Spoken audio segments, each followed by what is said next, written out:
Testing. Testing.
Greetings.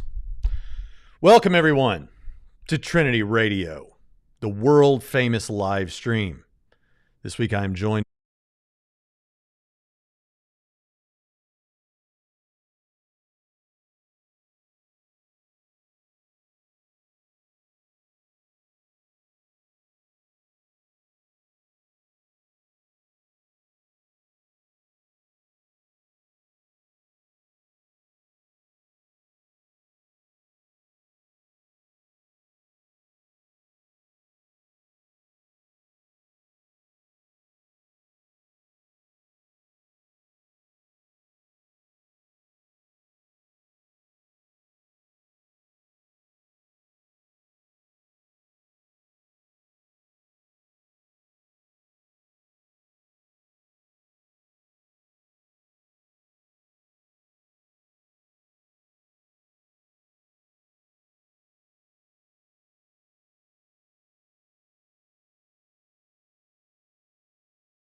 It's been one of those days. went out when JP joined, it says. Yeah. Can you hear me and not JP? Hello. No sound. I think we accidentally hit the mute button somehow. It's unmute. It's unmuted. Yeah, but sound is back? I think that they said that, yeah. Oh my gosh. Pritchett, say something.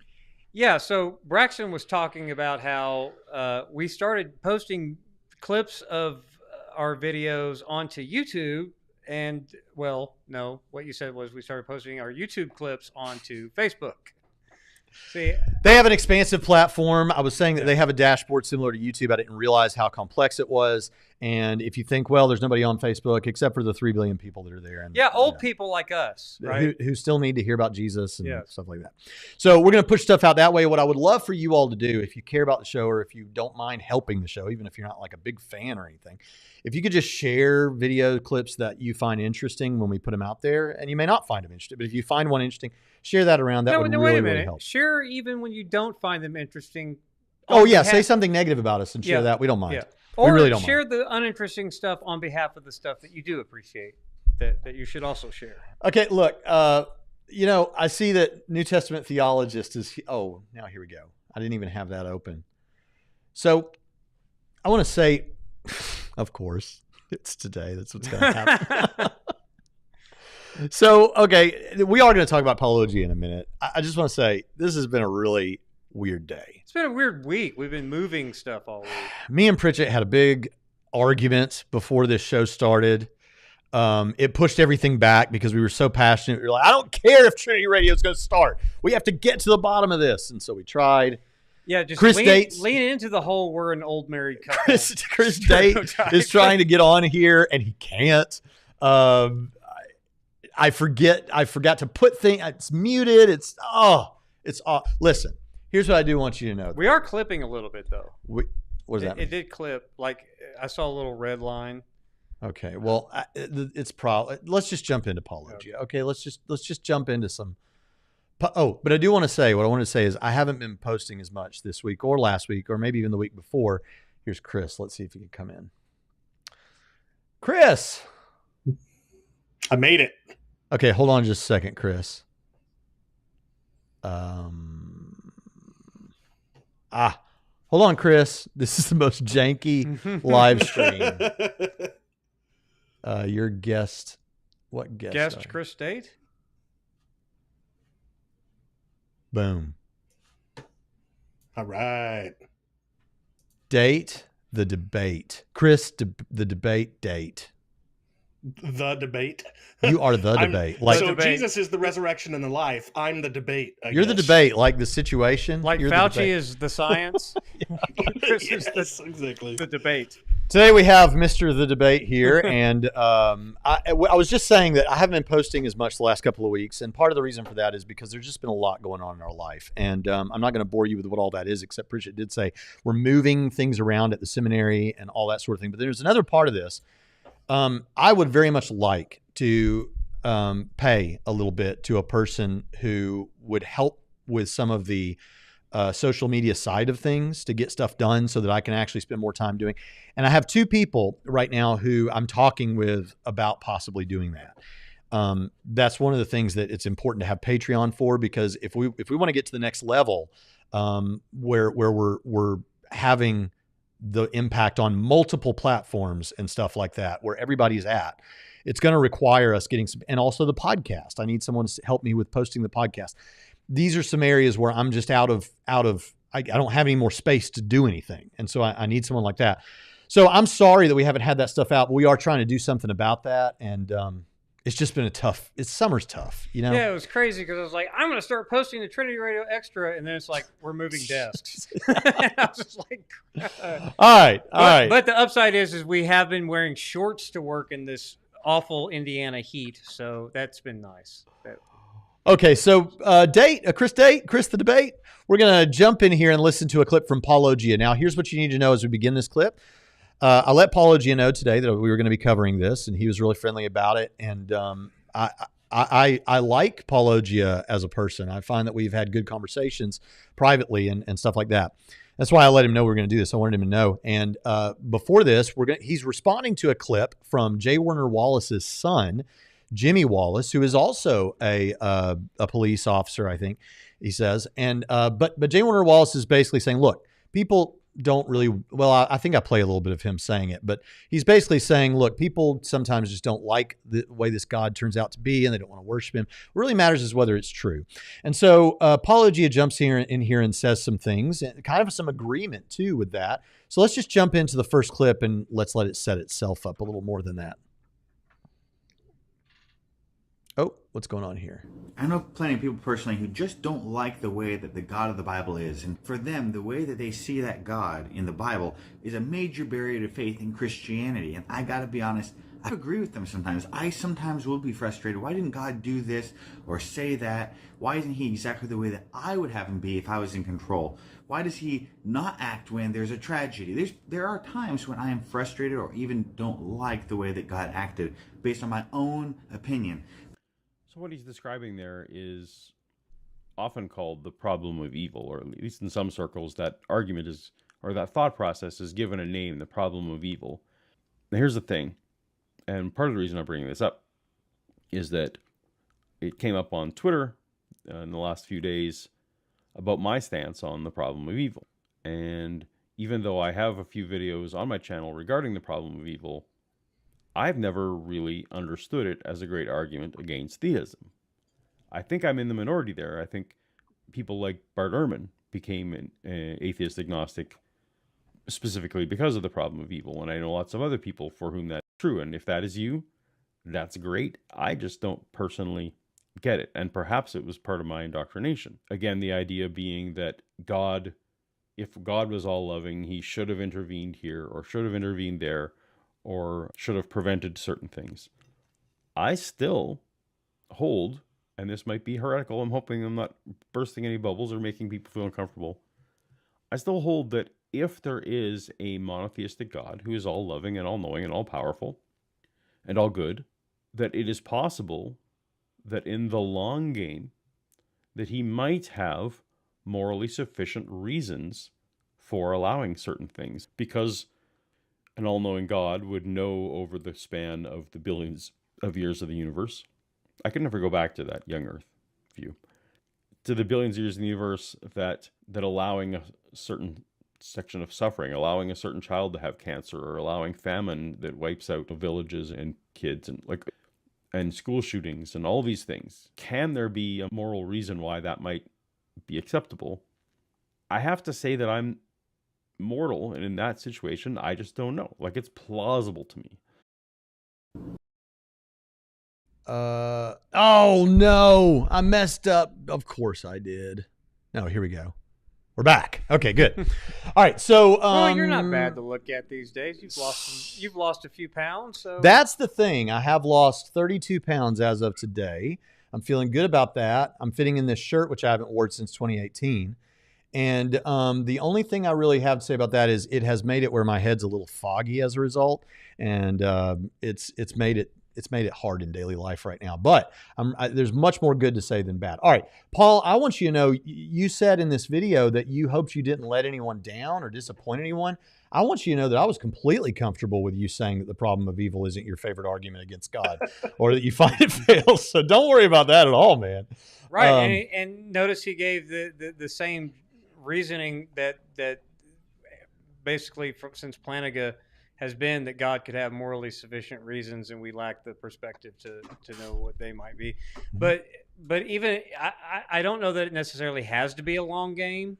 But basically, yeah, God could have short-term reasons for allowing certain evils as well, and we experienced that today because Braxton and I hugged it out at the end, and so We did.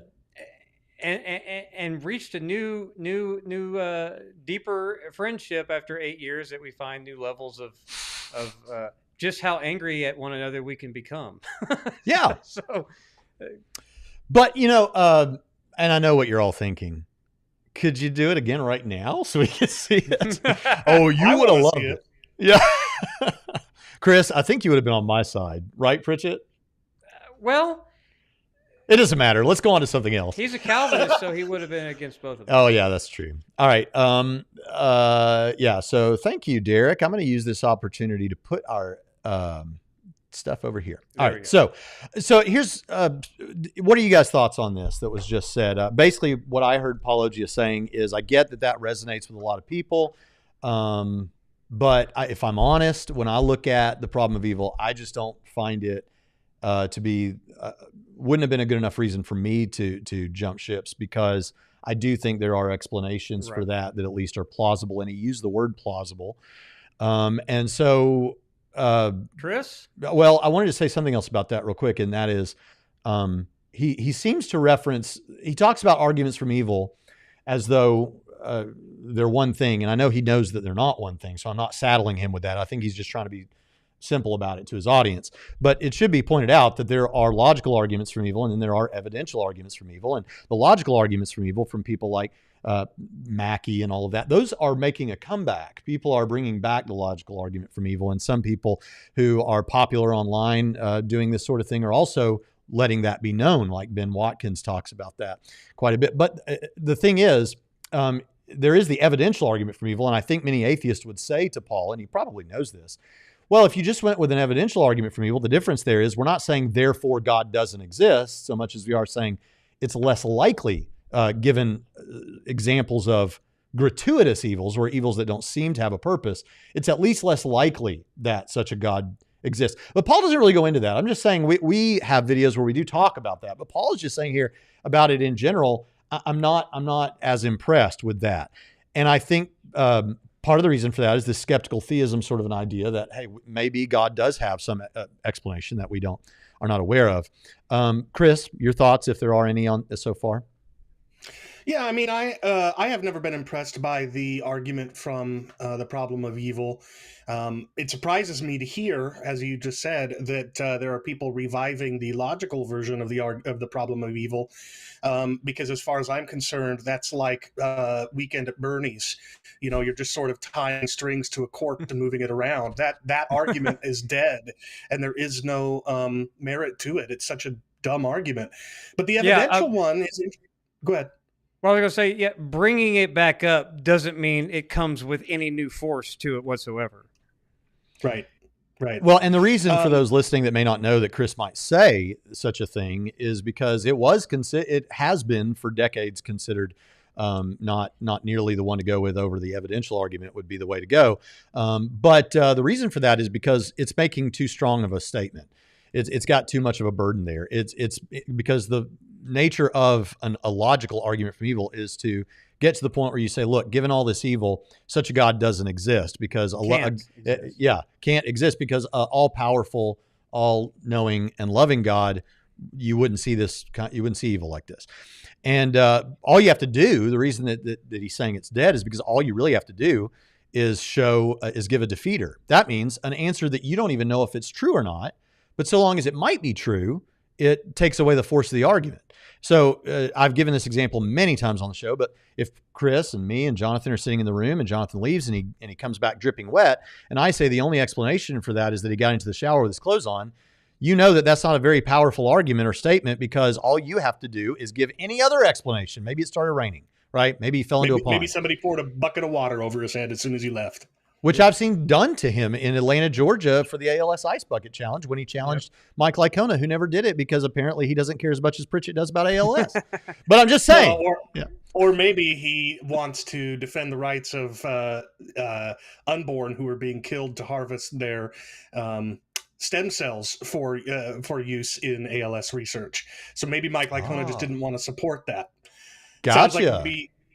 Yeah, whole nother discussion. But I mean, but going to the evidential problem of evil, I get that there is some emotional force there, that there's some weight to it.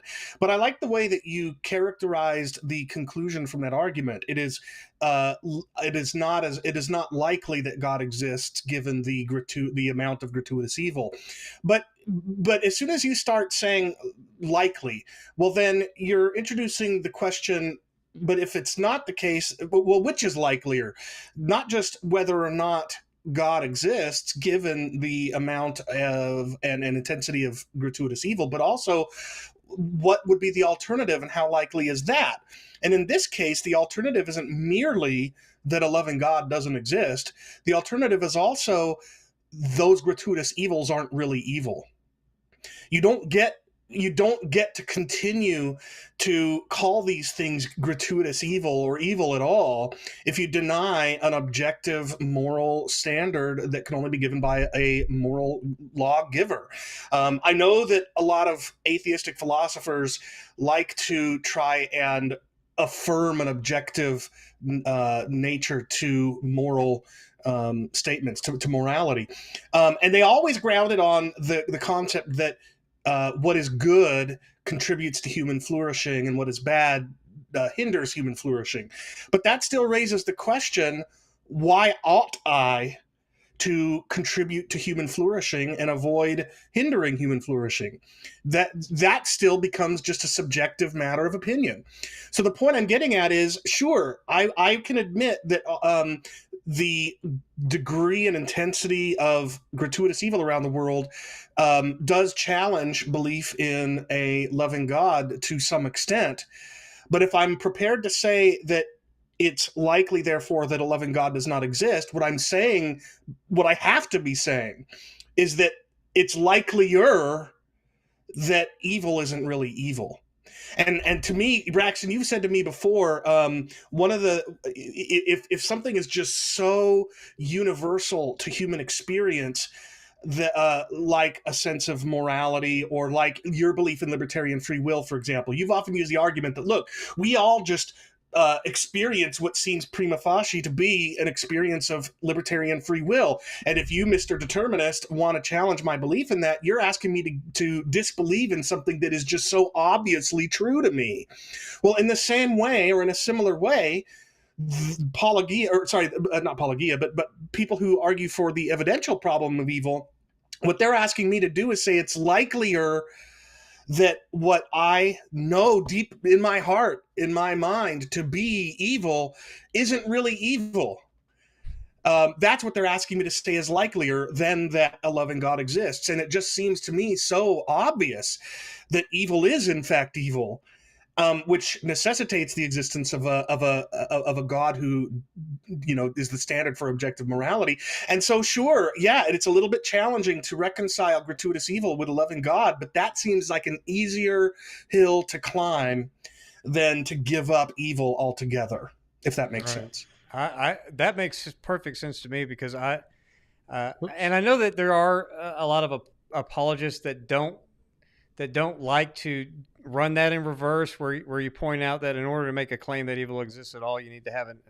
But I actually do like to run the problem of evil as, when you kind of work backwards from it, as an even more powerful argument, or at least reason for the existence of God is necessary to get the problem of evil even off the ground. So I'm a fan of that. I know other apologists aren't a fan of when people do that. But the problem I want to point out is when an apologist is responding to an argument from evil and then makes the move to say, then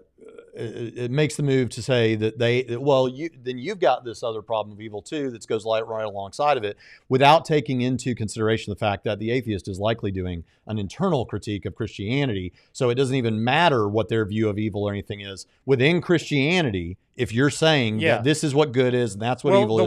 The way to do it though is to first answer the problem of evil and then demonstrate also as an add-on that also it runs in reverse, to where in order for the problem to actually matter, you need to have the existence of God to call anything evil at all. Now, the only thing I would push back on you though is that a lot of the atheists, or at least non-Christians, who do make the problem of evil do want to make moral pronouncements on that's all fine, kinds of, but that including God himself. If he did exist, he's awful and all of this kind of stuff. But I so often see or too often, I should say, maybe not so often, but I have seen it often enough that apologists will make that mistake of not kind of realizing. A tu quo qui before they ever answer anything. Gotcha. Yeah. Okay, so but capturing Christianity, he says here, the problem of evil is a very serious challenge to perfect being theism. We should take it seriously. By the way, the logical evidential distinction needs to die. I agree with that, and I teach an 8 hour. I have 8 hours of lectures here at Trinity. Wait, Braxton, hold on. This subject. You agree with what? The whole thing, or just the no? part before I agree that that the problem of evil is a very serious challenge, and the reason I think it's a serious challenge is because Christians will think of this on their own, even if they never meet an atheist, because Christians will want to know, where is God in the midst of my difficulty? Where is God in the midst of my problems? It's got an incredible amount of emotional force. And I don't think that is fallacious, because the argument is not requiring that emotional force. It's just that it happens to be there. Like with the moral argument, when you're arguing for God, there is an emotional component to that. And there is here. And it's forceful and it's persuasive. And then, of course, the intellectual rigor of it is also worth, it's not like there's nothing there that needs to be answered. Chris even said so. And it's one that I think impacts a lot of people and has persuasive power to it. So I think it is important. I have 8 hours of lecture content here at Trinity on this subject. This is my favorite topic to study. I love breaking it down. He says he thinks that the logical and evidential distinctions need to die. I've heard people say that. I don't know why. I'd want to talk about why that is, because I think it brings some clarity to this situation. I think what I've heard a lot is people not wanting so many people to treat the logical argument as though it's dead in the water and the evidential is all you've got. Well, atheists will sometimes, they won't use the word evidential, but they use the probabilistic, because they will clarify that they're not making the logical argument, but they are making a probabilistic. And I don't know if that's being used interchangeable with the evidential problem of evil. saying, the likelihood, Mhm. that's probabilistic, right? Mhm. So they themselves will make that distinction that Yeah. I'm not making a logical argument, I'm making a probabilistic argument. Because Yeah. I've heard atheists do that in debates with apologists. When they go to the problem of evil, they will specifically announce they're not doing that. So, Mhm. and they make those distinctions. Yeah. Yeah. So maybe he's referencing that they should make. So maybe what he. I don't know, but that's my thoughts on it. Were you going to say something, Chris, before we go to the next clip? Just that I love Cameron. I'm a big fan of his. I invited him to come speak at the same conference you're going to be speaking at in October, and he unfortunately declined, and that was a bummer. I was hoping to get to meet him finally. But that having been said, Great while guy. I do agree with, he's a great guy. While I do affirm with you what he says up until the parenthesis, what he says in the parenthesis, at least is the way it comes across, I think is obviously false, because everything that you just said about how challenging and persuasive and compelling the argument from evil is only true, as far as I can tell, insofar as we're talking about the evidential problem. As soon as we start asking, does the logical problem have any merit, I'm saying no, I don't think it does.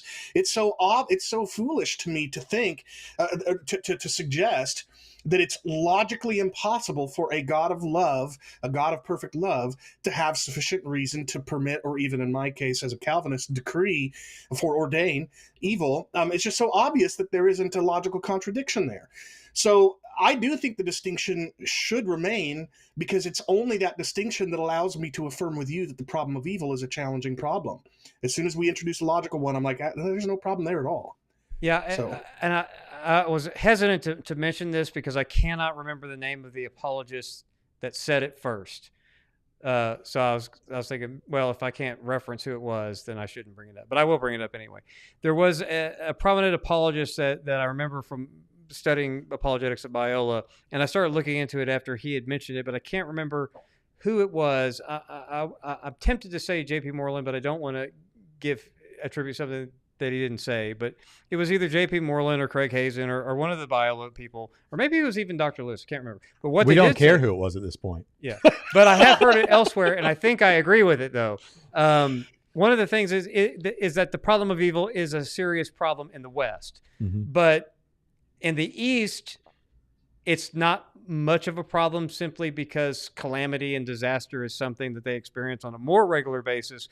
Whereas the problem of evil being a serious problem for introspective Westerners and how they can sit there and contemplate from relative comfort, these kind of problems, that it's more pronounced. So I think there is some truth to that. And I've talked to some of our friends in the East, and they seem to say, yeah, it's not as big of an issue. And then, of course, whether or not they don't formulate it the same way or have a different formulation, I don't know. But I do think that the problem of evil does have more purchase in the West, as with the emotional force. Is that interesting? I think it's real.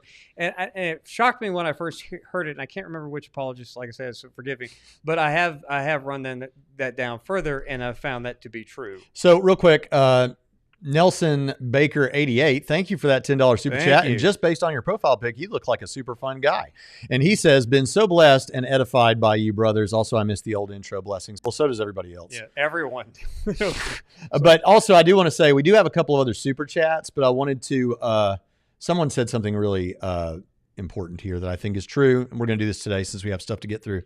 You can read super chats at the end so you don't get off track. Just sending now because I have to leave. Yeah, thank you. I appreciate that. We're going to do that because he did give a super chat, but we're going to do that. But let's get back into another clip from Paul real quick. And this is where we're going to start talking about why we had Chris on in the first place. Well, not yet. Oh, here we go. Wait, no, we're not there. And that's where I landed. That for me was the bigger deal, was aside from all the consequences of God being true, I first needed to figure out, is God true? And in the case with Jimmy here, is the God of Christianity true? And based on that, deal with the reality that I'm given. If God exists, then I can ask the question, how should I respond to that fact? I can't really ask myself, what's my opinion beforehand, and say, if I don't like that God, I can just ignore him. I'm with him. I'm with strangely, I'm with Jimmy Wallace on this. If God is true, that's the first question to ask. The first question to ask isn't, do I like what this God is doing or has done in the past? That has no bearing. My feelings have no bearing on the truth. My feelings have no bearing on reality. Whether or not I understand that this God is morally sufficient or not, that's a whole different argument. I do get why people, again, will turn away from the Abrahamic gods for this reason, because they think it is such a contradiction. I'm just not there. He's just not there. Pritchett, what were you just going to say? I was going to say, it's like, it doesn't really matter how I feel about how God does certain things I don't like or whatever. Mm-hmm. I was whispering to Braxton, it's like, yeah, you need to preach that to some of the progressive Christians out there that seem to have a big problem with the way that God does things, particularly in the Old Testament, while screening out some of the New Testament stuff that are trying to reinterpret all of that. So a lot of people lately have adopted Richard Dawkins and less harsh tones characterization of the Old Testament God. The God of the Old Testament is the most unpleasant character, and so on. And I found that, in talking to, and now I know if Randall Rouser's watching that, I mean, it's a jello who you mean by regressive, according to Randall Rouser, even though it seems like the more I interact with them, I find them believing the same things. But a lot of it is, we need to rethink the way that we understand the Old Testament, and that God's really not the way that God was happy to be described. Good point. Yeah. So here's the thing. I actually love this because, again, more agreement here with Paul on this. It matters whether it's true. And you might think, well, yeah, duh, you don't even need to say anything really about this. I do want to say one thing. I hear often, still to this day, why would you want to believe in a God like that? Well, there's nothing about God I don't think I don't like, but there are things about Christianity that I wish were different or wouldn't have done it that way. But it's just the way things are. It's like, well, why would you want to believe in hell? Well, I don't want to. It's not like I want to or not. It's like I believe what I believe is true about the nature of reality. There are a lot of people that believe cancer exists, or that have cancer. I don't want to believe that cancer exists. But guess what? My not wanting to believe that cancer exists changes it not for myself or for anybody else. And so I always think that, because I think the people that show up and comment on our videos that say those kind of things, I think they know that. But I think it betrays a little bit of sometimes what's going on under the hood, which is, do you want to believe or not? Because of course it shouldn't matter what we want to believe in the end when it comes down to what's actually true or not. Now I'm kind of Jamesian a little bit in the fact that if you really don't know, right? If you've got a 50-50 on a particular item, not talking about religion right now, but like which train you should take or something, you 50-50. Okay, well then maybe choose what you want to choose or whatever. But I don't think that's often the case. And I think we should believe what's true, right? Chris, any thoughts there? You can disagree with me too if you want to. No. I really don't want to believe that I am incapable of snapping my fingers and instantaneously shedding 200 pounds of fat. Unfortunately, that's the reality I live in, right? So, I've never understood. Now, I'm glad that you pointed out that given if all things are considered equal, the what I'd like to believe will come into play. But I'll take it a step further and say that there is, at least in theism, there is room for the concept of aesthetics to be a plank in an argument, right? To be an argument in a case for a particular view.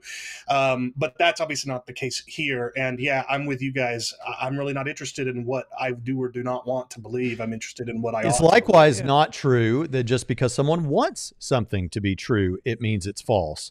You'll hear that sometimes. Oh, that's wish fulfillment. Afterlife stuff is just wish fulfillment. I would just can't handle the idea of dying and all that sort of thing.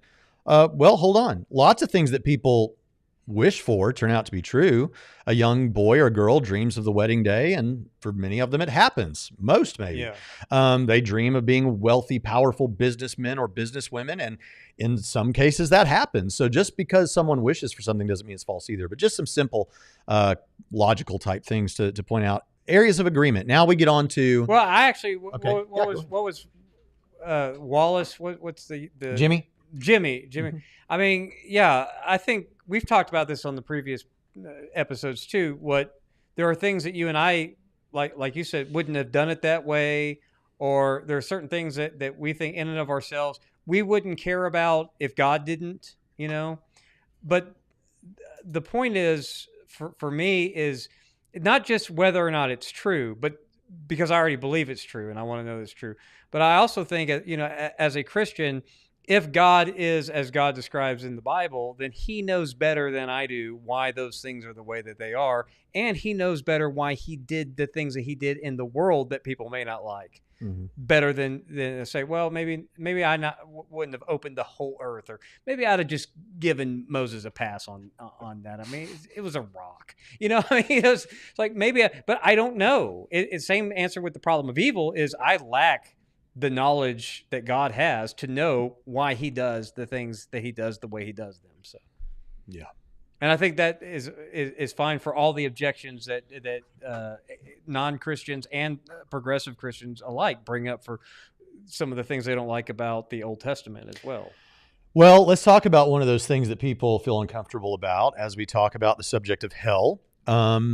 Let's just say right now that the Rethinking Hell Conference this year is going to be at my home church and your home church. Mm-hmm. Of One Life here in Evansville, Indiana. Which means Chris State will be in this office. And Eli Allah. Yeah. And a few other people. So, Chris, you want to say anything else about that? It's in October on the when? I'm not sure. Yeah, it's Friday and Saturday, October 28 and 29. It's at your church, One Life Church. I'm told it's the East Campus. I guess there's a West Campus as well. Yeah, and the third campus over in Henderson, Kentucky. That's right. So it'll be there. You, Braxton, and by the way, Jonathan, I hope that our having invited Braxton and not you back doesn't make you feel, overlooked or anything like that. It wasn't that at all. But anyway, it's not just Braxton that's going to be speaking. It's also Michael Jones of. What's that? I mean, you're lost, but what I mean, I just thought it was funny that when you said that, he didn't react. He just stood there. Obviously, you didn't want it to be as good as it could have been, but other than that, I mean, I'll be happy to not have to work. So. I just didn't want some speaker to come and basically say, "Oh, let's sit on the fence." But anyway, so that was apparently not as funny of a joke as I thought it was going to be. Yeah, it was. It hit me. I was. Actually, I think that before people move to your camp, you want them to actually at least move off of the traditionalist view, and I give them a safe space for that. That's right, exactly. So anyway, it's not just Braxton. As you mentioned, Braxton, it'll also be Eli Ayala of Revealed Apologetics, and I'm sure he'd appreciate if I clarified, just for the sake of audience, that he is a traditionalist. He believes in eternal torment. It's also going to be Michael Jones of Inspiring Philosophy. I'm really excited to get to meet him in person again and see what he has to say on the topic. Mark Corbett and I from the Rethinking Hell Ministry. And then a really interesting presentation, I think, is going to be given by a guy named Sam. Why have I suddenly forgot his name? Sam Frost. Sam is a former hyper-preterist, sometimes called full preterist. He came out of that movement and lately, and that was several years ago, and he participated in a lot of debates and things and stuff like that. But recently he's come under hot water again because he has started to question the notion that the Bible teaches a concept of spiritual death. And he is still thinking through what the non-existence of spiritual death might mean for the hell debate. And that's what he's going to be coming to speak about. So I'm really excited for that. If people want to... Yeah, I think it will be. I've denied the existence of spiritual death, at least as a phrase, for years. So it'll be interesting to hear what other people think. But I think you and I. Does your denial? Correct me if I'm wrong, because I think I agreed with a lot of it. Though your physicalism has nothing to do with your rejection of the idea of physical death or spiritual death. You just that doesn't play into your thinking on that, right? Yeah, that's right. So what I'm denying when I deny spiritual death isn't the kinds of things that the phrase spiritual death is usually taken to mean. I actually affirm all those things. What I deny is that the Bible teaches this as a concept that it intends for you to categorize as spiritual death, as if the Bible teaches different kinds of death. I just don't think it does. Right, yeah, I agree with you that is a biblical category, not simply because the Bible never says it, but I don't think that it's a good and necessary consequence of anything the Bible does say Right. that we need to. I found it to be a absolutely useless phrase to use, even in some of the things that you and I may agree when people do say it. There's so many different ways that people use that phrase and evoke it for whatever's handy at the time that I found it to be utterly useless as a I category. agree with you wholeheartedly. So as far as the conference goes, people can learn more about it at rethinkinghellconference.com. There's a call for papers there, so we will have breakout speakers, and I think people have about a month to submit their proposals, and the registration is open. Right there's an online virtual option for just $5, which is a screaming deal, I think. And right now, for about the next month, we're doing super early bird prices, so people will get 50% off if they register in this first for the next month, roughly, and that'll be $30. And then for another month or so, they'll be able to get early bird prices of $45. And then for the last month or so, it'll just be standard price of $60. So if people go check it out now and register early, they'll get to save a lot of money. But I think that far more than $60 would be worth hearing from you, Braxton, and from Eli, and from Mark and Sam and Michael. And if I was on the docket, it would be, but at this point, no. Well, Did you hear? Bird price. Chris Date, Michael Jones, Eli Ayala. Hey, all your favorite Calvinist and non-Calvinist speakers except for Jonathan Pritchett. That's right. Right, exactly. Now, if only y'all That's were how we should debating build that it. issue instead of hell, that would be a lot of fun. And he'll be there. I promise he'll be there. All right, let's get back into another thing from Apologia. Here's why we brought Chris on. I have a slightly non-standard answer to that, which is what I wanted to talk about with you guys today.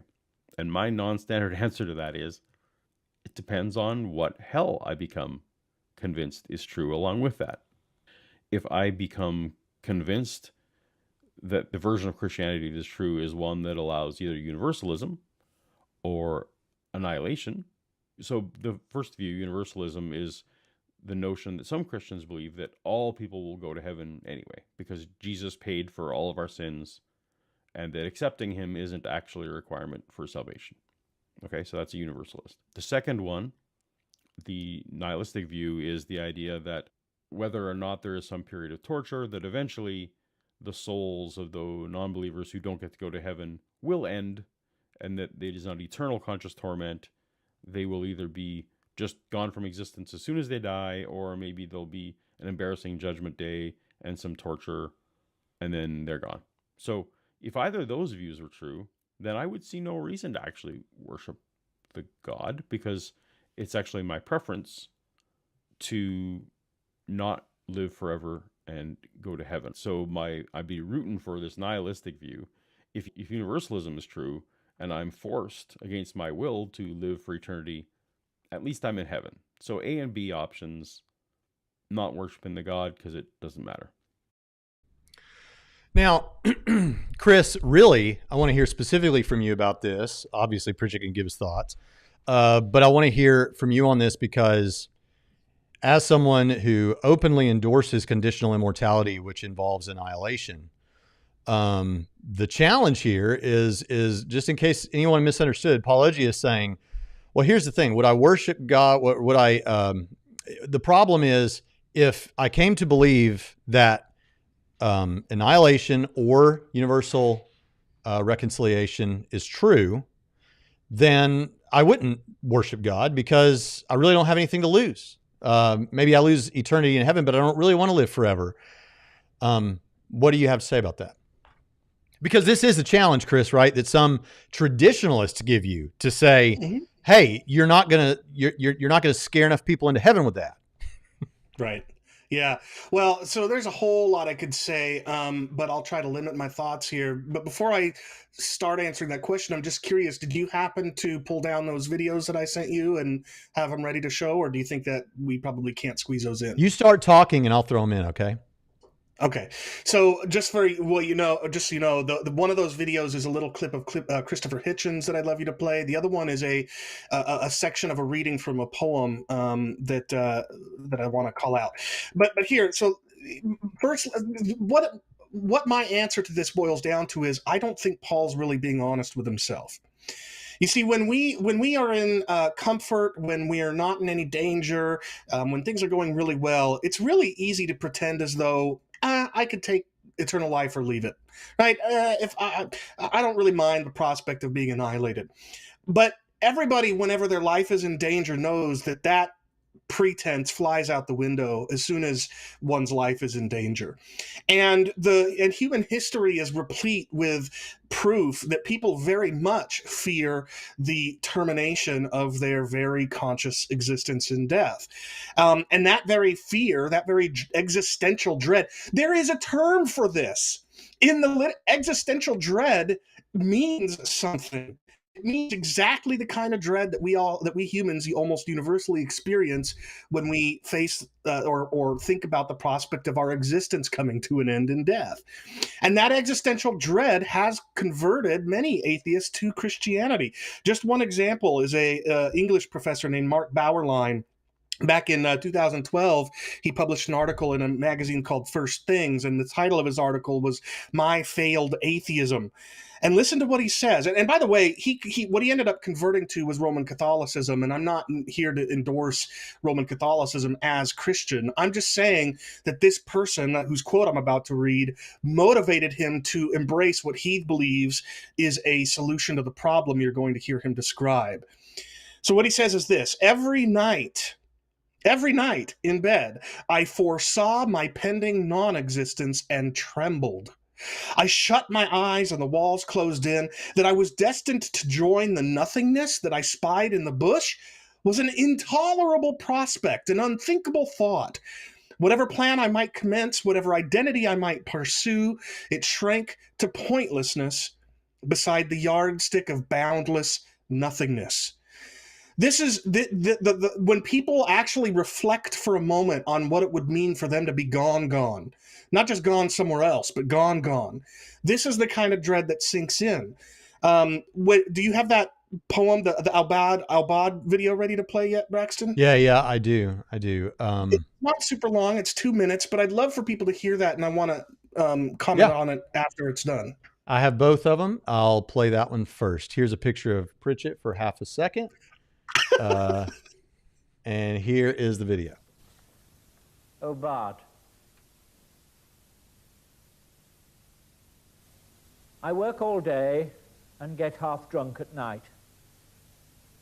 Waking at 4 to soundless dark, I stare. In time, the curtain edges will grow light. Till then, I see what's really always there. Unresting death. A whole day nearer now, making all thought impossible. But how and where and when I shall myself die. Arid interrogation, yet the dread of dying and being dead flashes afresh to hold and horrify. The mind blanks at the glare, not in remorse, the good not done, the love not given, time torn off unused, nor wretchedly, because an only life can take so long to climb clear of its wrong beginnings, and may never, but at the total emptiness forever, a sure extinction that we travel to, and shall be lost in always. Not to be here, not to be anywhere, and soon. Nothing more terrible, nothing more true. This is a special way of being afraid, no trick dispels. Religion used to try, that vast, moth-eaten musical brocade created to pretend we never die, and specious stuff that says no rational being can fear a thing it will not feel, not seeing that this is what we fear. No sight, no sound, no touch or taste or smell, nothing to think with, nothing to love or link with, the anesthetic from which none come round. And so it stays, just on the edge of vision. A small, unfocused blur, a standing chill that slows each impulse down to indecision. Most things may never happen. This one will. And realization of it rages out in furnace fear when we are caught without people or drink. Courage is no good. It means not scaring others. Being brave lets no one off the grave. Death is no different wind up than withstood. Slowly, light strengthens, and the room takes shape. It stands plain as a wardrobe. What we know, have always known, know that we can't escape, yet can't accept. One side will have to go.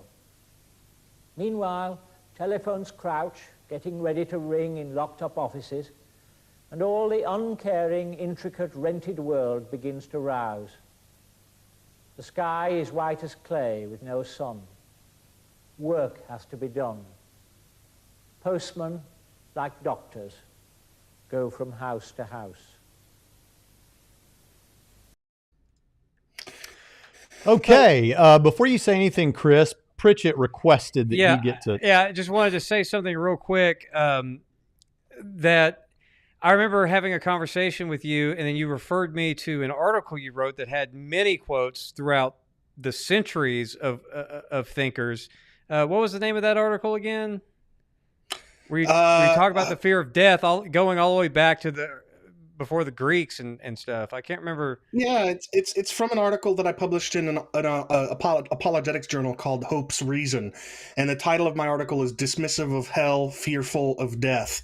And if people go to chrisdate.info and go to my journal articles section, they'll be able to find it for free. Yeah, because you were right. Because I was thinking about that because I was just doing into research of general public opinion, and I had noticed something in the research that people that you know, the fear of public speaking and stuff is always staying at the top, but the fear of death wasn't really high on people's lists of fears anymore. But you know, like you said, it's easy to say when you're living life and somebody asks you a question, but your life is of relative comfort, especially here in the West in comparison to other places in the world. But and when you're living a life of comfort and you're not thinking about it too deeply, yeah, it may seem something that this is not something I'm going to have to deal with in the immediate or whatever. But when I read your paper and really started to think and kind of reflect upon, even reflecting upon what it would be like to not exist, it's so hard to grasp because by contemplating it, you are existing and you find yourself that this would not be, and everything else that I am is not going to be. There will be absolute nothingness. And you can get to the point where you do see that, yeah, this is bogus when people say that they're not afraid of it. Because if you think about it long enough, it becomes terrifying because your experience of thinking about it is something that could not be either. Because you think that after I'm dead, what would I think? And there is no person to think there. You can say that flippantly, but then when you try to get yourself to think what absolute non-existence is, where you're, well, not absolute non-existence, I mean, your corpse will rot, but just your ability to internalize and think at all, and everything that makes up you just being gone and wiped. I think people are underselling how afraid of death they really are. Sure. Yeah, I mean, and Clay Jones recently published a book called Immortal that is all about this as well. There are philosophers published in academic journals who say that when people say they're not afraid of death and ceasing to be, they're fooling themselves. Like I'm on academic authority saying I think Pelagia is being dishonest with himself. I'm not trying to psychologize necessarily. I'm just observing that that philosophers know, they can tell that people are typically, not always, but typically fooling themselves. And notice fooling themselves more than being intentionally dishonest with themselves, right, or with others. Yeah, it's you haven't thought about it. It's a mechanism. It's a defense mechanism to, I think, to protect their emotions when they do start to think about this, which they so often don't have to. And one of the things I love about that poem, Philip Larkin is the author of that poem, by the way. He was a 20th century agnostic poet. And in that, what I love about that poem is he calls out those people who would say it's no rational being could fear not being anymore. And he responds with, that's exactly what we fear, is not being there to experience anything anymore. And that is a very common thought. This is I'm going to read a quote here from a Russian novelist named Vladimir Nabokov.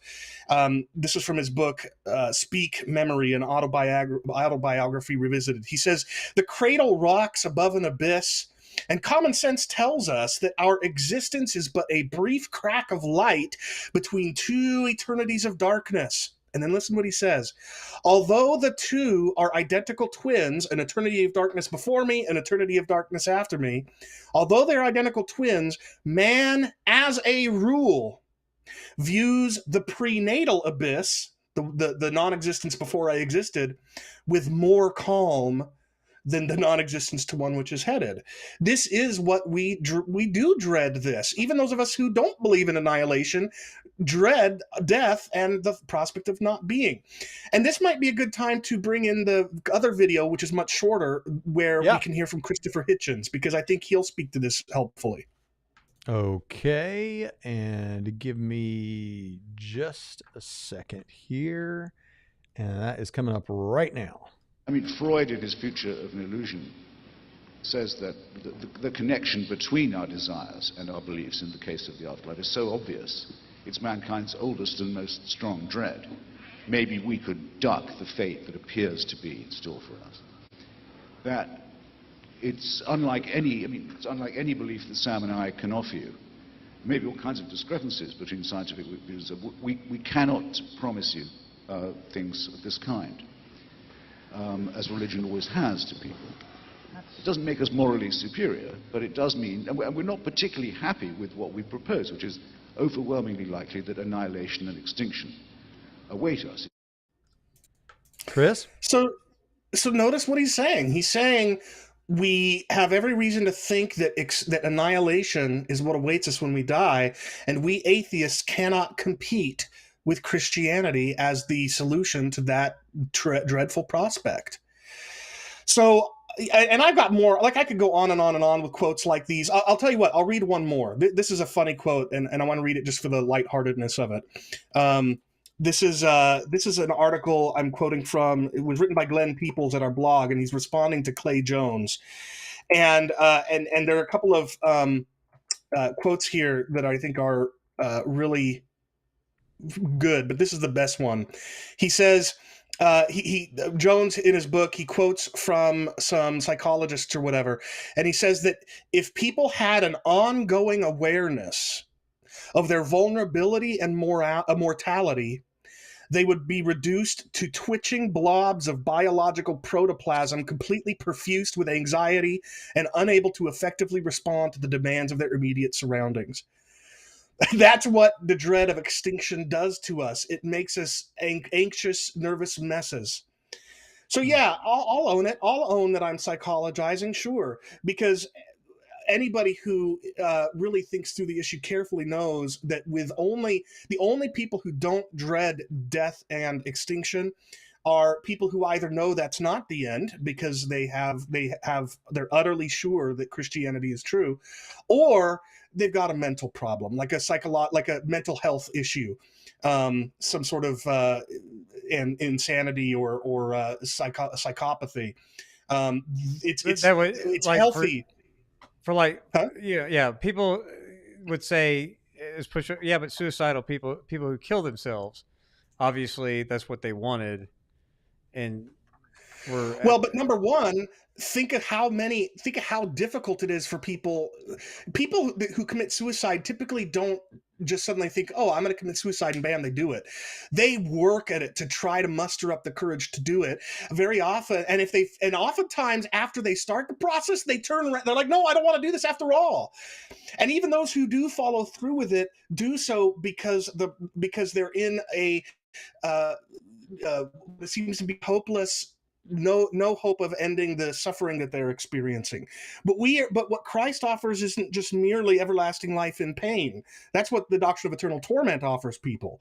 No, what Christianity offers is an eternal life in bliss and purpose and community and fellowship and love, and on it goes. So yeah, I don't buy anytime somebody says that, oh, if annihilation is true, I'll just forget about it. I don't think they're being honest with themselves. Now they may say, sure, I wish I could go on living forever, but not if it means submitting to his rule. But then the problem really isn't fear. Then the problem is stubbornness and rebellion. And we all know that has got to be overcome for anybody to turn to Christ. Yeah, for people who don't die like in a car wreck or instantly, anyone who has been around, even Christians who are nearing the end, you get a myriad of responses. Some of them, they go with a good confidence that they'll be at peace and all of that, but some of them don't. Some of them know, they are afraid of what's next. They are afraid of transitioning, if you believe in an intermediate state or whatever. I mean, there's a lot of people, just because of the unknownness about it. There is people have that are facing down death. Their days are ticking away. They've got their prognosis or whatever. I've seen it countless times. There is a level of fear of what is next. And of course, when you're talking about in the context of Christianity, and within Christianity, the annihilationist view, even if that is true, no matter how you experience death the first go around, the second death that you experience is going to be staring you in the face until you are dead for the second death. And if they hold to your type of view, that it is going to be a very violent and horrifying death. It's not going to just be a snap your fingers and poof, you're gone. It's going to be a punishing death. It is, but even if it were, you remember the scene in the first of the two Avengers finales? Where Spider-Man was staring at Iron Man going away. So even if it were a snap of a finger and you just sort of start to dissipate into molecules that once formed up your body, you'd still be terrified. Yeah, it blows my mind how many people have bought into, have convinced themselves of this notion that even an instantaneous cessation of existence would be nothing to fear. Now, yes, you're right. I do affirm that the final death penalty will be painful and dreadful and so forth. But I'm just saying, even if it were just a finger snap, it would still be dreadful. Yeah. So I think at this point we should move on, because we really only have a couple more clips to get through. And so let's hear what he has to say. If he finds, so now it's Paul, if he discovers that Christianity is true and becomes convinced of eternal conscious torment, that view of hell. So let's hear what is, or eternal conscious punishment, however you want to say it. It should be coming. Option C is that I become convinced of a Christianity that has eternal conscious torment. What do I do then? I would love to think that I had the moral fortitude to shake my fist at God and say, screw you, you're immoral, and I'm not going to worship you. But I'm also a realist. And I don't want to be tortured eternally, forever. Eternally and forever being synonyms, consciously.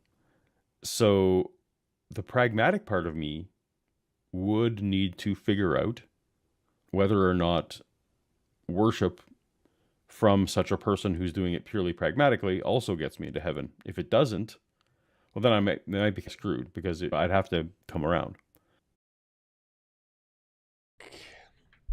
All right.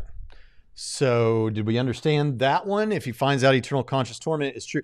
I love in the moment like this to play the clip that we had from that guy, Noel Plum, I think it is, who was a British guy who responded to our first 10 questions video. And he says he's an atheist, but he's like, these atheists who say that they would not worship the one true God, or they'd shake their fist at him. He's like, are you really saying you would stare down the Christian God? Seriously? And then he goes on to say, I would do whatever he wants. Almost anything, to avoid hell, the eternal conscious torment view of hell. And Paul Ogia kind of tries to be like, realistic about that too. And I appreciate that about it.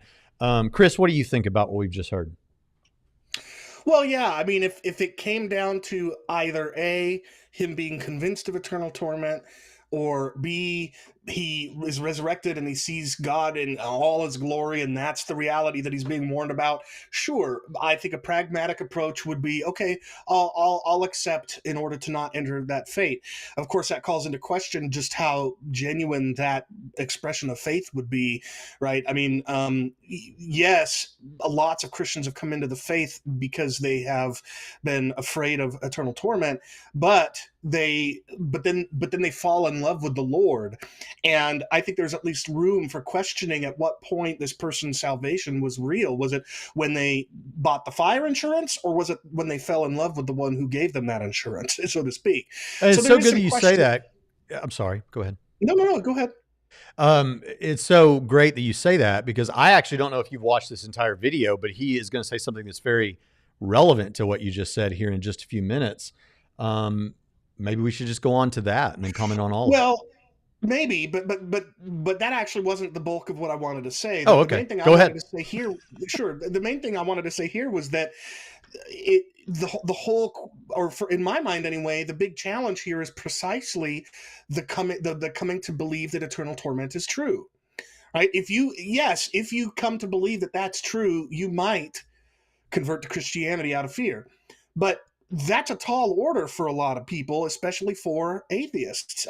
One of the things I do in that article that Jonathan, you asked me about earlier, is I quote from atheists, including the four horsemen of New Atheism, Chris Hitchens and Dan Dennett and others, where it's precisely from their perspective, the absurd, archaic, obviously man-created doctrine of eternal torment that convinces them that Christianity is false.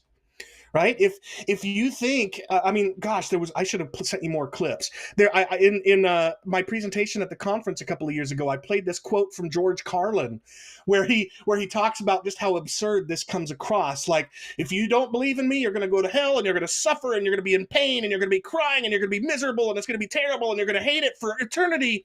But I love you. Right, that's the irony that is supposed to come across in this joke that George Carlin is telling, is that we're telling unbelievers, God loves you so much, he sent Jesus to die for you, and if you don't accept that, I'm going to torture you forever. That's the message that atheists think that they're being told. And so they're like, well, obviously that's stupid, it's archaic, it's inane. So why would I believe the system? So all I'm trying to say here is that, yeah, sure, were he to come to believe that eternal torment is true, I could see him converting. But therein lies the rub, coming to believe that something that most atheists would say is absolutely idiotic. To believe that that's true is a tall hurdle to jump. So yeah, and it's interesting because you and I might see the initial moments different of conversion. I don't mean our differences soteriologically. We'll get to this. Actually, do you have anything to add to that, Pritchett? I do want to just to fly the flag for a little bit of the fear-based conversions. That, I mean, yeah, because clearly in the Bible they had no problem bringing up judgment, shame, wrath. They had no problem. Jesus had no problem saying hell and fear God. How will you escape Gehenna? Right. So I mean, fear. You know, I be afraid of the one who can destroy body and soul. Right. So I don't think that I would question that. Well, their salvation didn't become genuine until, because I think that until later after they fell in love with Jesus, because I think that there is a part where, if it's preached correctly anyway, Chris, maybe you'll probably agree with this, that if it's preached correctly, where they see the sinfulness of themselves, that is the just sentence they deserve, but that they have been given the grace in Christ, they can have that fear where yeah, it's a little bit of fire assurance to motivate, but they also see the love because they see the sin that warranted that kind of punishment, even on any view of hell, really, that element of fear can prompt someone to recognize their own sinfulness, that is the just sentence, as Paul says, their condemnation is deserved. They recognize that in themselves, and so they love Jesus all the much more for taking that penalty on them if the gospel was presented, with all of that. Yeah, I think I have comments about this that I want to make, but I know what Paul's going to say next, and it sets me up to say that in a clear way. So I'm going to wait for my Okay. comments till the next go. So let's just go on and take a look at the last clip here. But here's the other thing that I thought about after the after show, which is again why I'm talking about this. When a Christian wants to corner me, and this has happened to me a lot of times, that if you came to believe that God was true, would you worship him? It implies, would I love him? And then the question is a little bit like saying, if you came to find a human person who met all of your criteria for what you have envisioned for the perfect mate, so they look exactly the way you would want them to look, and they behave exactly the way you want them to behave, and they have all the interests you would wish for, all those things. So you found that person. Would you love them? And the honest person would have to say, I don't know. Like you don't love someone because of a list of checklist items. You love someone because you get to know them, and you have emotional bonds, and you have shared experiences, and like all the stuff that comes into love comes in to loving someone is not this criteria. So the fact that God made me doesn't mean that I'm going to love him. The fact that he's perfect, again, it's tough to imagine that you might just love someone because they're perfect. If someone's like perfect at chess, and I like chess, that doesn't mean I'm going to necessarily love that person. So I think that this is just a garbage question by the theists who want to throw it back to me for lots of reasons, but I have my A, B, and C scenarios. But I now think it's just ridiculous to ask whether or not I can predict in the future that I will love someone that I've never met. I think the ball is in the court of that God to endear themselves enough to us to cause us to love them. So again, you don't just love someone because they make a sacrifice for you. You love them for a myriad of other reasons. So Christians, that's my answer, my definitive answer to that question as of the day that this was recorded. And you need to come up with a better question because yours is garbage. But perhaps you disagree. Perhaps you think it's a great question. So I'll take this one first, and it has to do with some of what both of you have already said, primarily Pritchett, though, on this point.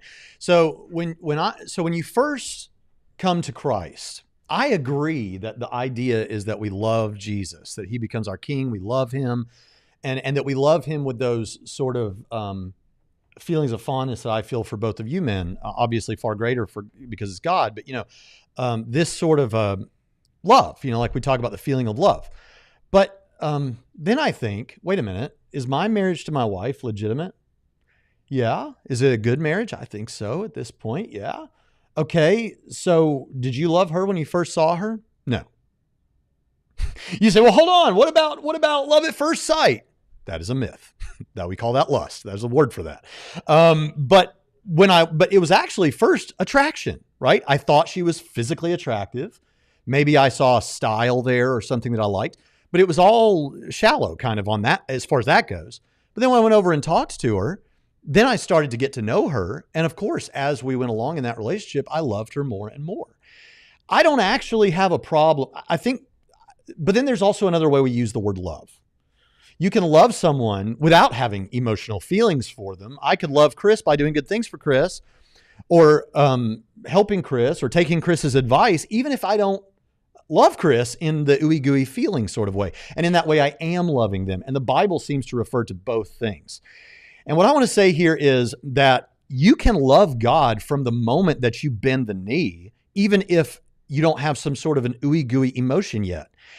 And here's what I mean by that. I came to my wife originally for reasons other than love. I came to her for what we might say, and I don't mean this in a negative sense, but carnal reasons, right? And what I'm saying about God is someone might come to Jesus because they just want to be saved. They believe it intellectually. They see that this is true, and they bend the knee because I want that. But I don't think that is that cheapens anything, so long as what happens there is they begin to serve that king and they're loving him by doing what he wants. And then I think that those feelings of love will come later. And I don't think that's wrong. And I also think it adds a little bit of that's okay to doing what I think New Testament authors did in talking about, hey, you don't want to go to hell. Whatever you understand hell to be, you don't want to go to hell. So I think a little bit of fear-based motivation there that's true is not done to manipulate, but it's just like we tell people, don't smoke cigarettes or you could get lung cancer. It's not that we're trying to manipulate them. I guess you could say it that way. It's because we love them and we don't want them to die of lung cancer, right? Similarly, we can say, hey, we really think this is what you should do because if you don't, it's dangerous. And one would call that manipulating someone with fear. But I think that it's just one of the initial reasons someone might come to Jesus or might begin to investigate Jesus. My thoughts. Chris, I'll say, I'll let you go ahead and I'll chime in. I don't have much to say. I don't think I have much to add. I think I fully agree with Braxton. I think I do think, though, that when people do things for me, it does instill a feeling of love. And maybe I might have just misunderstood Paul Gee on that point. But if do you mean where he said just because someone did some great sacrifice for me doesn't mean I'm going to love them necessarily? Yeah. I agree. It may not be necessary, but I am brought to tears when somebody does something self-sacrificial for me.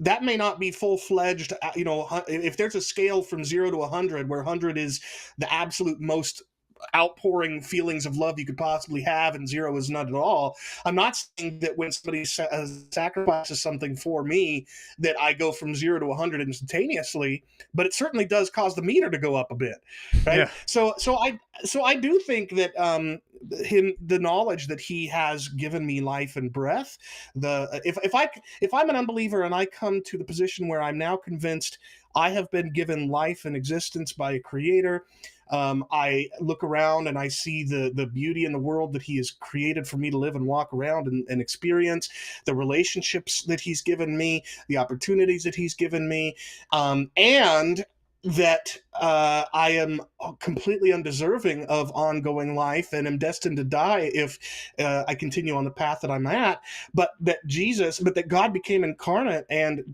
died in my place so that I could go on living forever. That will raise the meter of love in my mind anyway, even if it doesn't get me all the way.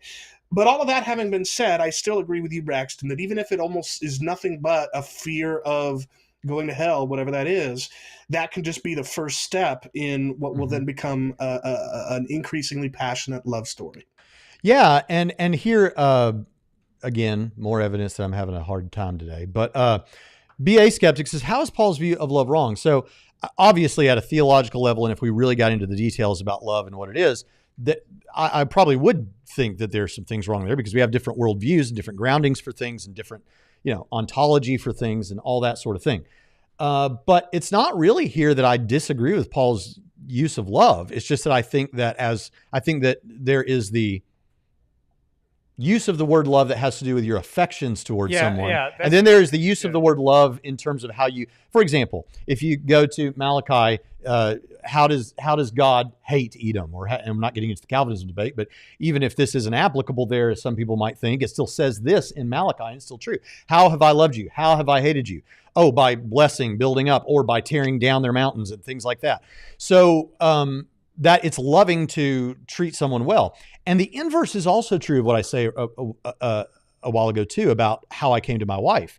If I met the person, let's say I wasn't married and I met the person that Paul describes, someone who is in every way like my perfect match, it seems like on paper, but I can't just make myself have these feelings of affection for them.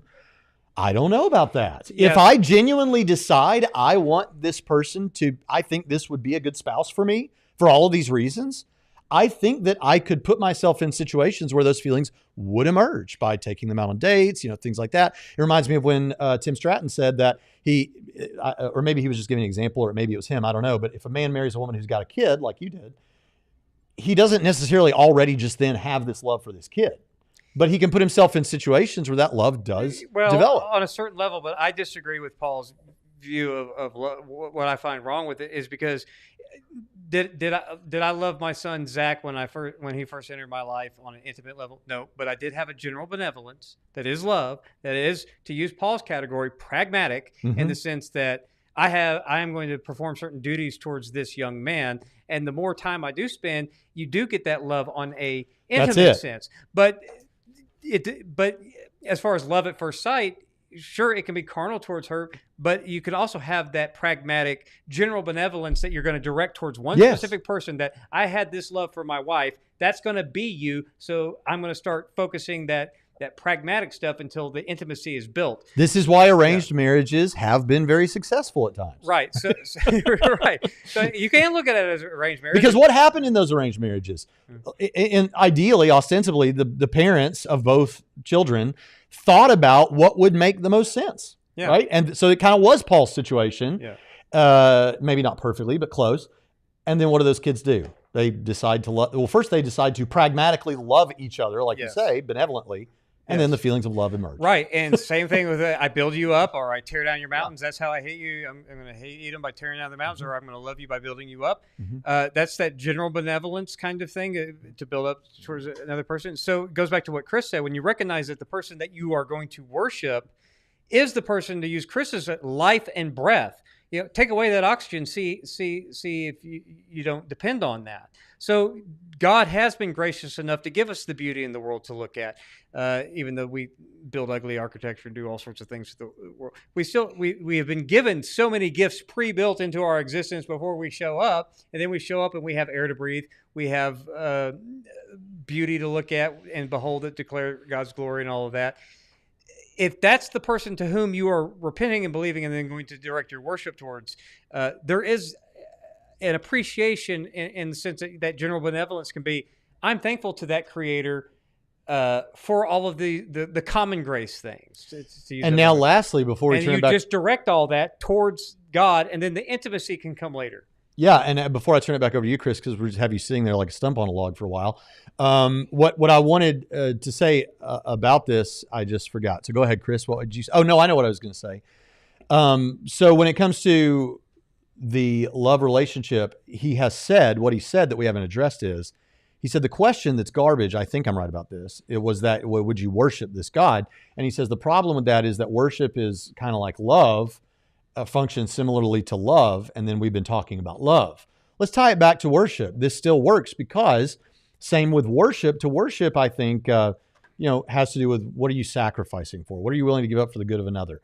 And you can do that even if you don't have worshipful feelings. Yeah. And I believe they will come. Yeah. Love looks like a lot of things. If you love me, you'll obey my commands, says Jesus. Mm-hmm. So, I mean, it does look like a lot of things, but that general benevolence that you can now direct towards Yahweh, even for pragmatic reasons like fear or whatever, that you can't say that that's not real love, because it is. Because just because it lacks a certain level of intimacy doesn't mean that intimacy is required for love to exist. That I reject that, because I love you, but we're not going to get all that intimate.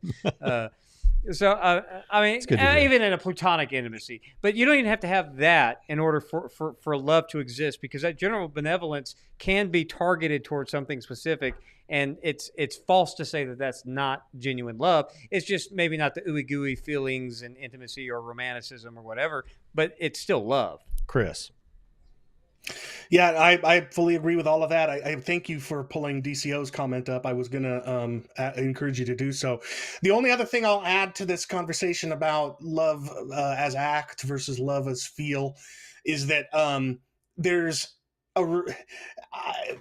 I get really frustrated lately because for some reason there's a phrase that has become really popular amongst Christians, and I hate it, and I don't know why, but it's the phrase "love on people." I'm like, that sounds so.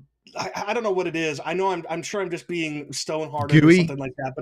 But that "love on" phrase just sounds. It's so unnecessary to put the word on there. That's what to love people is to show them love. Oh yeah, I got you. But what I like about the phrase is the same thing I like about the word that y'all use in the South, which is y'all, is that "love on" phrase does capture a meaningful distinction that, like, those of us who typically only use the word you don't have when we're talking to one person versus many.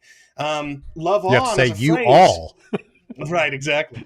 So "love on" as a phrase does, I think, helpfully capture. We're not talking about just feelings when we talk about love all the time. Sometimes we're talking about actions, and I think Jonathan's absolutely right. We can show love to people even if we don't have those feelings of love yet.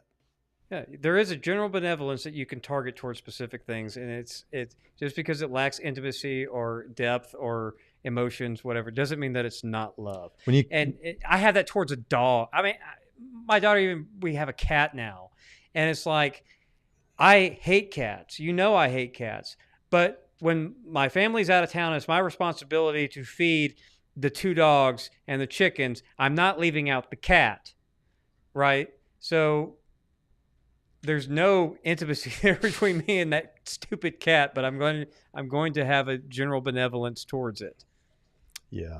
For reasons that escape me. Yeah. Well, This honestly, is the Imago Dei. I don't know kicking in. if Paul makes it to the end of this video, which I doubt he will. He said he was going to watch it, but Paul, I would just tell you that I think I appreciate that. I do think you were being open and thoughtful and all those kind of things. I just think that some of these answers, I would just ask you to consider them. You're a smart guy. Just consider them. I would encourage any atheist that's listening to pray. Pray to the God you do not believe in, and that he might reveal himself to you or speak to you in some way through other people, through his word, impact your life. And consider it deeply. But I would just say, think about what we've said. Think about these different positions that I think would resolve some of your concerns. Think about the defenses and definitions we've given for things and how they might differ a little bit from yours. And I don't want to say anything condescending. I would invite you to think more about this. And for anyone that's out there, listen, all of this has been interesting, but as was said by Chris or Jonathan earlier, Jesus died on a cross for the sin of the world. He died so that people like you could be forgiven of their sin, could trust in him, repent of their sins, be born again, and spend forever in heaven. You know, some people, it's become popular to say, well, I don't want to live forever because, you know, that in eternity, you would exhaust every conversation, exhaust every opportunity. There was a great explanation of that on the TV show, The Good Place. What a great show. And Chris Date gave a talk at the 2020 Rethinking Hell conference, or maybe it was 21. I think it was 2020. On The Good Place, Hell and the Good Place, something like that, and showed clips from the show and explained why that was misguided, I think. And so I hope that you'll check that out as well. Chris, do you have anything you want to say to the folks before we let them go? You stole my thunder. That's what I was going to do. Was when Pelagia said, I don't want to live forever. It made me think that perhaps he has bought into this notion that living forever would eventually get boring, and you see this in The Good Place. Spoiler alert for people that watch The Good Place. People that live for eons do eventually decide they want to be annihilated. And that is just an absurd notion, and philosophers point out why in the literature. And I've got some quotes of those in that presentation. So if people, it's in the Rethinking Hell YouTube channel. It's available for free. It's called what did I call it? I was so proud of the puns, by the way, that I used in that presentation, because one of the features of The Good Place is all the swear word puns or yeah. You know what I mean? Like shirt instead of the SH word and so forth. Yeah. Well, so I titled my talk. They say fork, don't they? Yeah, instead of the other one. Yeah. So I titled mine "Not a Crock of Shirt." Yeah. So that was great. And there are a few others that I do throughout the presentation as well. So yeah, YouTube, go to the Rethinking Hell YouTube channel. It's real easy, youtube.com/rethinkinghell, and go look for "Not a Crock of Shirt." And I'd love to hear what people think. And the last thing, what I didn't say, is if you're a person who has been considering this and you say, well, I think I want to become a Christian, whatever that means or how that works. Hey, listen, I would encourage you to reach out to us, and we'd love to talk with you about that, or email us or something, or reach out on one of our social media platforms. But if you don't do that, I think it's appropriate. There's not a magic phrase that makes you saved. But I think it's appropriate to tell the Lord that that's what's on your heart. To tell him that you know you're a sinner, that you believe Jesus died and rose, that God raised him from the dead for you. And it's your intention to commit your life to serving him and being a part of his kingdom. And I believe that that will be the most important decision that you've ever made or ever will make in your entire life.